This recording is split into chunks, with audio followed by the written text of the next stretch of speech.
mayai, leo wauza nyanya, leo utauza duka, leo waendesha kibesikeli, kesho utaendesha gari.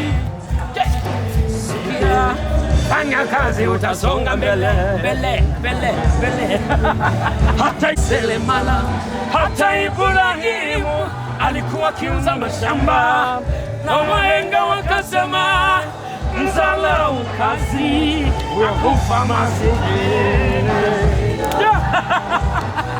Binadamu tuna mazoea ya kuridhika na hali. Ni kweli asili yako mchicha, lakini nyama ya steki na kufaa.